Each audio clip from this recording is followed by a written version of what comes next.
عزیزان گرامی وقار، شب برات میں آج رزق کی تقسیم ہوتی ہے۔ ہمارے ناموں کے متعلق آج فرشتوں کو یہ بتایا جاتا ہے کہ فلاں بن فلاں اس سال یہ معاملات کرے گا، اس کے حصے میں اتنا رزق دیا جائے گا، اور پھر پتہ نہیں ہمارا نام مرنے والوں میں بھی لکھا جا سکتا ہے۔ آج ہمارے سال کی ایک کتاب بند ہو گئی، یہ رب ذوالجلال کی بارگاہ میں پیش ہو گئی کہ پچھلے سال اس بندے نے یہ سارے کام کیے ہیں۔ آپ کو بھی معلوم ہے، مجھے بھی معلوم ہے میں نے کیا کیا کیے، آپ نے کیا کیا کیے۔ اب آج کی رات صرف یہ احساس بھی ہو کہ بارگاہ الہی میں میری کتاب پیش ہوئی ہے پچھلے سال کی، میں نے کیا کیا کیا تھا سب فرشتوں نے بتا دیا۔ ویسے رب کو بتانے کی ضرورت بھی نہیں، مگر مولا فرشتوں کو گواہ بناتا ہے، تم بھی بتاؤ کہ فلاں فلاں بندے نے کیا کیا کیا ہے۔ پچھلے سال کا سب انہوں نے پیش کر دیا۔ اب رب تبارک و تعالیٰ کا حکم نازل ہو رہا ہوگا کہ یہ بندہ جس نے پچھلے سال یہ تمام کام کیے، اب اگلے سال اس کے یہ معاملات ہیں، اس کے لیے اتنا رزق لکھو، اس کے لیے اتنی برکت لکھو، اور اس کو ذلیلوں میں لکھو، اس کو عزت والوں میں لکھو، اور اس کو زندہ رہنے والوں میں لکھو، اس کو بیمار لکھو، اور اس کے بعد اس کو مرنے والوں میں لکھو۔ یہ تمام معاملات آج رب ذوالجلال فرشتوں کو بتا رہا ہوگا۔ قدیر و جبار خدا کے فیصلے نازل ہوتے ہیں، اور فرشتے لے کر کل سے پھر ایکٹیو ہیں، وہ اپنی ڈیوٹی پر مامور ہیں۔ ہمیں یہ معلوم نہیں کہ ہمارا نام کن چیزوں میں لکھا گیا ہے۔ آج کی شب ہمیں برکت والوں میں نام ہمارا آیا ہے، بیماروں میں آیا ہے، یا پھر صحت مندوں میں آیا ہے، نیکیوں میں رہنے والوں میں ہمارا نام شامل کیا گیا ہے یا نہیں، ہم میں سے کسی کو اس بات کا علم نہیں۔ اور جب معلوم نہ ہو کر کے ہمارے اندر اکڑ اتنی ہے، ہم غرور اور تکبر کے ساتھ زمین پر ایسے چلتے ہیں جیسے لگتا ہے کہ جنت ہمارے لیے واجب ہوگی، جنت تو ہماری ہے۔ میرے عزیزو، خوف کرو بارگاہ رب العزت کے فیصلوں سے۔ قرآن عظیم میں رب تعالیٰ فرماتا ہے ان بطش ربک لشدید، بے شک تمہارے رب کی پکڑ بہت سخت ہے، اور اس کی پکڑ جب سخت ہوتی ہے تو سب سے بڑی پکڑ تو یہ ہے کہ وہ ایمان چھین لیتا ہے۔ جس سے وہ ایمان ختم کر دے اس کے لیے سب سے بڑا عذاب ہے اللہ کا۔ ایمان کی دولت کسی سے چلی گئی تو خدا کا سب سے بڑا عذاب اس پر آیا ہے، رب تبارک و تعالیٰ اسے ہمیشہ کے لیے دوزخ لکھ دیتا ہے۔ حدیث پاک میں ہے شب برات ہو کہ شب قدر ہو، یا پھر مرنے سے پہلے بھی ہو، مشرک اگر ہوا، کافر اگر ہوا، ایمان نکل گیا تو اس کی بخشش تو ہو ہی نہیں سکے گی، بلکہ قیامت کے دن ان کے متعلق فرمایا گیا، سنو جن کی کفر پر موت ہوئی، جو کافر مرے دنیا میں، قیامت کے دن حساب کتاب کے بعد دوزخ میں ڈالے جائیں گے۔ دوزخ میں ڈالنے کے بعد دوزخ کی ہولناکیاں جب انہیں نیچے طبقے میں لے جائیں گی، ہر طرح کے عذابات کا سامنا ہوگا، اتنے سخت عذاب۔ اللہ اکبر! دوزخ کا سب سے ہلکا عذاب کیا ہے؟ حدیث پاک میں حضور پاک صلی اللہ علیہ وسلم ارشاد فرماتے ہیں آگ کی جوتیاں پہنائی جائیں گی، انگار کے جوتے پہنائے جائیں گے، جس کی وجہ سے اس کا بھیجا پک کر کے ابل رہا ہوگا۔ یہ دوزخ کا ہلکا عذاب ہے، منیمم کسی کو اگر دیا جائے تو یہ ہلکا ہے۔ پھر جس کے لیے اللہ نے فرمایا عذاب علیم، عذاب عظیم، دردناک عذاب، بڑا عذاب، وہ مولا ہی جانتا ہے کہ کیسے کیسے عذاب دوزخ میں۔ سنو، جس کی کفر پر موت ہوئی دوزخ میں ڈالے جائیں گے۔ جو دوزخ کا دربان ہے، فرشتہ حضرت مالک رضی اللہ تعالی، حضرت مالک یہ فرشتے ہیں علیہ السلام، وہ دربانے دوزخیں دروازے پر ہوں گے، یا جتنے دوزخی ہیں چیختے رہیں گے، چیخ لگاتے ہیں، اتنا پکارتے ہیں کہ ہماری طرف توجہ کرو، ہماری طرف توجہ کرو۔ تو پھر ان کی پکار اتنی بلند ہوتی ہے کہ پورے دوزخ میں آوازیں دہلتی رہتی ہیں۔ اس کے بعد مالک دوزخ یعنی دربان دوزخ حضرت مالک ایک بار بھی ان کی طرف نہیں دیکھتے، حدیث پاک میں 1000 سال گزر جائیں گے، 1000 سال کے بعد دربان دوزخ ان کی طرف دیکھتے ہیں. کیا بات ہے, کیوں چلا رہے ہو تم لوگ؟ 1000 سال کے بعد تب اہل دوزخ کہتے ہیں, اے مالک, اے دربان دوزخ, ہم رب ذوالجلال سے بات کرنا چاہتے ہیں, ہمارے معاملے میں کچھ سفارش کرو.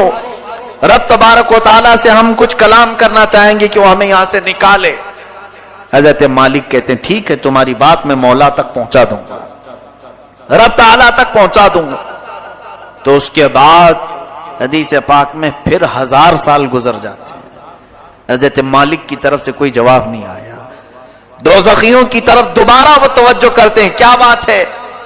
تو دوزخیوں نے کہا کہ مالک, ہم رب سے بات کرنا چاہتے ہیں. حضرت مالک کہتے ہیں میری اب تک رسائی نہیں ہوئی, میں تمہارا عریضہ پیش کروں گا رب تعالیٰ کے, یہاں تک کہ تیسرا 1000 سال گزر جاتا ہے. یہ دوزخ میں جلتے رہیں گے, اسی طرح عذاب میں مبتلا رہیں گے. تیسرے 1000 سال کے بعد حضرت مالک ادھر دوزخ کی طرف توجہ کرتے ہیں اور فرماتے ہیں, اے اہل دوزخ, بشارت ہو تمہارے لیے کہ رب تعالیٰ کی طرف سے یہ جواب آیا ہے, لا ينظر الیہم ولا یرحم علیہم, ان کی طرف نہ دیکھا جائے گا نہ ان کی طرف رحم کیا جائے گا. مولا نہ تم سے بات کرنا چاہتا ہے اور نہ تم پر رحم کرنا چاہتا ہے. اب بند کرو آواز. فرمایا گیا حدیث پاک میں, مایوس ان کے چہرے لٹک جائیں گے.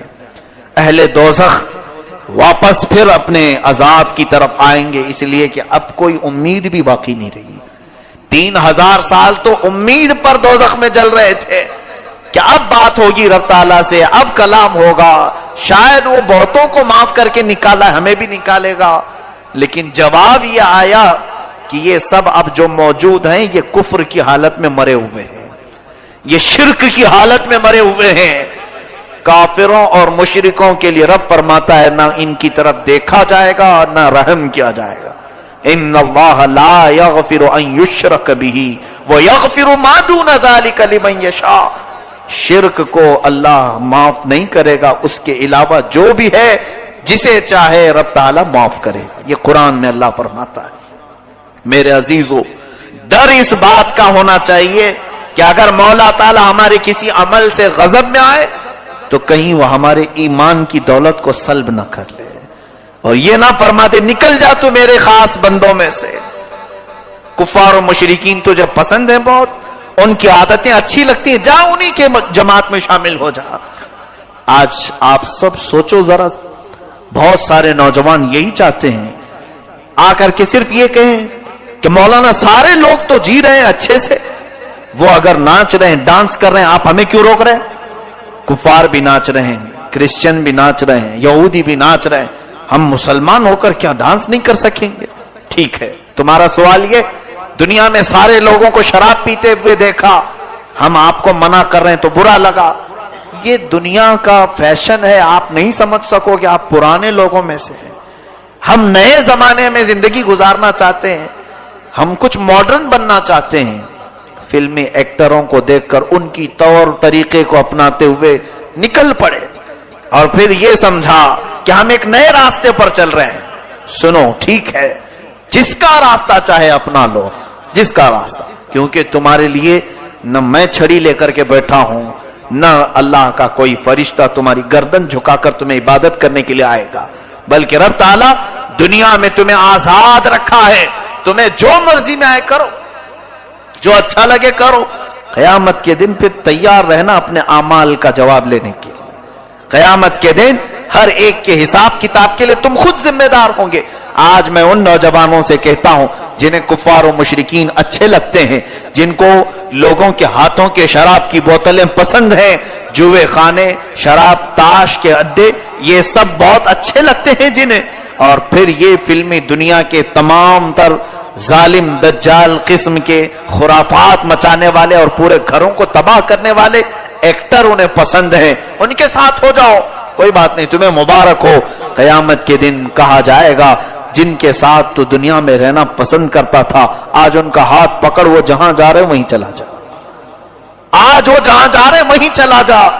وہاں سے ہاتھ چھڑا کر کے تم تو بھاگو گے، نہیں میں تو رسول اللہ کا امتی ہوں، میں میرے آقا کے پاس آؤں گا، میں اپنے نبی کا نام لیوا ہوں۔ سنو حدیث پاک میں یہ دوڑتا ہوا آئے گا، امتی تو ہے۔ حضور اکرم صلی اللہ تعالی علیہ وسلم کے قریب آتے ہی حضور پاک سے عرض کرتا ہے رو کر کے چلا کر کے، مجھے فرشتے دوزخ کی طرف کھینچ رہے ہیں، بچا لیجیے۔ نبی کونین صلی اللہ تعالی علیہ وسلم کی طرف سے جواب آئے گا تو کون ہے؟ بلکہ اس آقا کی عادت مبارکہ یہ فرماتے ہیں میں بھرے مجمع میں بھی اپنی امتیوں کو پہچان لوں گا، کروڑوں کی تعداد میں پوری امتیں وہاں ہوں گی، مگر اپنی امت کو میں ضرور پہچانوں گا ہزاروں کی لاکھوں کی بھیڑ میں بھی۔ یہ بھی حدیث پاک میں، لیکن ایک حدیث میں یہ ایک بندہ آئے گا اور حضور اس سے پوچھیں گے تو کون ہے؟ کہے گا حضور میں آپ کا نام لیوا، میں آپ کا امتی ہوں۔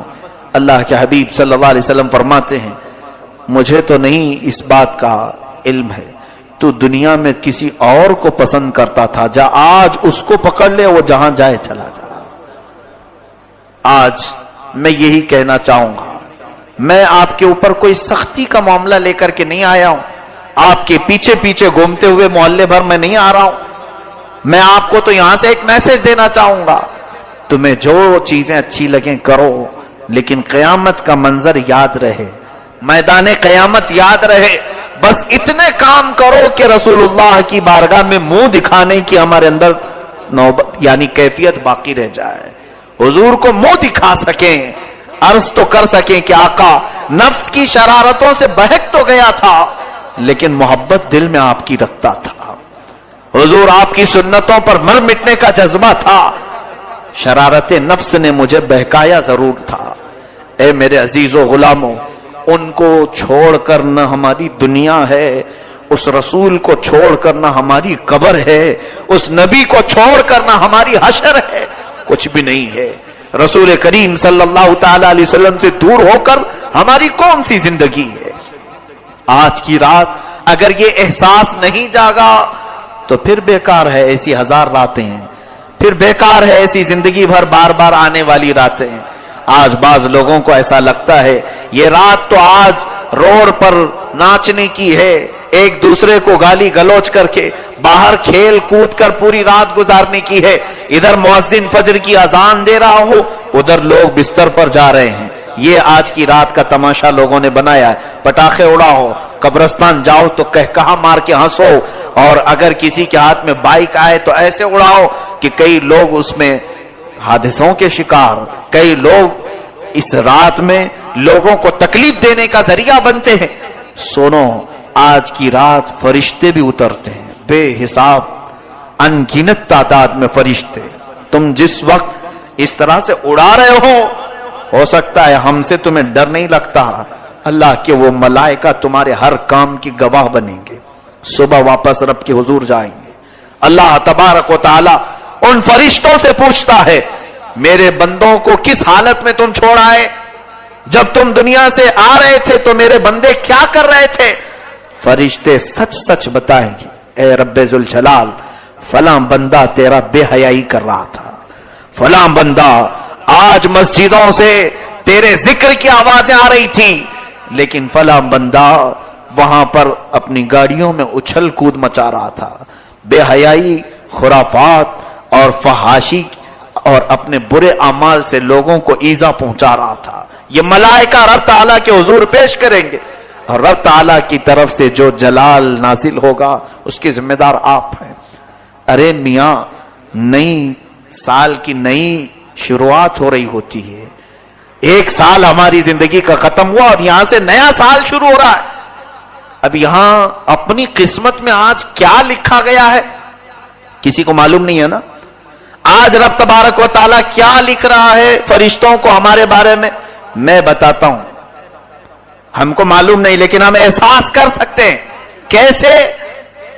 میں فجر کی نماز میں حاضر ہوا، میں بارگاہ الہی میں شکر بجا لاؤں گا کہ مولا میرے اس سال کی پہلی نماز تو نے لکھ دی ہے، اور جو سویا اور جو بھاگا وہ خود پہچان لے کہ کل کی رات میری کتاب میں بے حیائی لکھ دی گئی ہے، محرومی لکھ دی گئی ہے، اسی لیے مجھے مسجد سے باہر کیا گیا.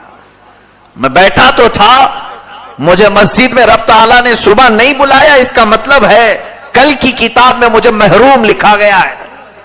کتنے محروم لکھے جائیں گے ان کو خود معلوم ہوگا کل کی دن، اور کل کا دن کس حالت میں گزر رہا ہے یہ آپ کو خود پتا چلے گا کہ آج میری زندگی کے کتاب جو نئی شروع ہو رہی ہے اس کے پہلے پیج پر فرشتے کیا لکھیں گے کل. اگر روزے سے ہیں تو الحمدللہ شکر بجا لاؤ. اے رب قدیر تیرا احسان ہے، میرے اس نئے سال کے پہلے دن تو نے روزہ لکھ دیا ہے، روزہ لکھا ہے. اور جس نے کل کا دن گانے سننے میں گزارے، بے حیائی دیکھنے میں گزارے. بہت سارے لوگ تو پلان بناتے ہیں ان دنوں میں سینما جانے کا. عیدوں تہواروں کو لوگ سمجھتے ہیں کہ یہ سینما بھی نہیں کرنا چاہیے. ان کے لیے بھی یہ بات سمجھ لو کہ یہ وہ لوگ ہیں جن کو آج کی رات رب تبارک و تعالیٰ اپنی رحمت سے دور کر دیا ہے. فرشتوں کو حکم دے دیا گیا کہ ان کے نام بدبختوں میں لکھے جائیں، حرما نصیبوں میں لکھے جائیں، کمبختوں میں لکھے جائیں. جنہوں نے کل کا دن گزارا انہیں خود پتا چل جائے گا کہ آج کی رات ہمارے بارے میں کیا لکھا جا رہا ہے. اور کل جو اچھے سے دن گزار لیا، میں باقی پورے سال کی بات تو نہیں کرتا، لیکن سال کی شروعات جس کی اچھی ہوئی، رب کی ذات سے امید ہے کہ سال پورا اچھا گزرے گا. ہماری کتاب کی شروعات پہلا پیج اگر اچھا لکھا گیا، میرے رب کی ذات سے یقین ہے کہ آگے کے صفحے بھی اچھے ہی لکھے جائیں گے. اور جس کا پہلا پنہ بگڑ گیا ہے، ہوتا اسی یہ ہے. کتاب میرے سامنے لا کر پیش کر دی گئی، ایک بھری کتاب کھولا میں نے، اس کے پہلے پیج پر گالیاں لکھی گئیں، بند کر دیا. یہ کون بدبخت مجھے کتاب دے دیا، کس چیز کی ہے، میں آگے کیوں پلٹوں، پہلے پیج پر اتنی غلاظت لکھی ہے. اے رب قدیر کے حضور مغفرت طلب کرنے والوں، آج رب تبارک و تعالیٰ سے اتنی طلب کر لو کہ ہماری نئی کتاب کا پہلا پنہ نیکیوں سے بھر جائے، نیکیوں سے بھر جائے. اس کے لیے آپ کو عملی میدان میں بھی آنے کی ضرورت ہے. یہ رہی بات ہمیں خوف کی، احساس کی. اب رزق کی تقسیم ہو رہی ہے. پورا سال کچھ لوگ بے برکتی کی شکایت کرتے رہے، ہماری روزی بند ہے، دکان بند ہے، تجارت بند ہے. ایک بات یاد رکھو، جتنا تمہارے مقدر میں لکھا جائے گا اتنا مل کے رہے گا. چاہے تم 1000 لوگوں کو بولو یا 1 کو بولو یا 70 کو بولو، جتنا ملنا ہے وہ آج بٹ گیا، تو کیوں دوسروں کو بول کر مطلب ہے؟ آپ کو ایسا لگتا ہے 4 لوگوں کو بولوں گا تو میرا رزق بڑھ جائے گا؟ آج جو دکان بند پڑی ہے یا کم دھندا ہو رہا ہے، میں اور 5-6 لوگوں کو بولوں تو کچھ اور بڑھ جائے گی. تمہارے حصے میں جو لکھا گیا آج کی رات وہ اگلے سال تک تمہیں مل کر رہے گا. لو لگاؤ اور اس رب ذوالجلال کی طرف، ملے تو اس کا شکر ہے، نہ ملے تو اس کے دربار میں دعا ہے. لوگوں سے ہمیں کچھ بھی نہیں ہوگا. ما یفتح اللہ للناس من رحمت فلا ممسک لها وما یمسک فلا مرسل له من بعد. اللہ فرماتا ہے جس نے، اللہ نے جن انسانوں کے لیے اپنی رحمت کے دروازے کھول دیے اسے کوئی بند نہیں کر سکتا.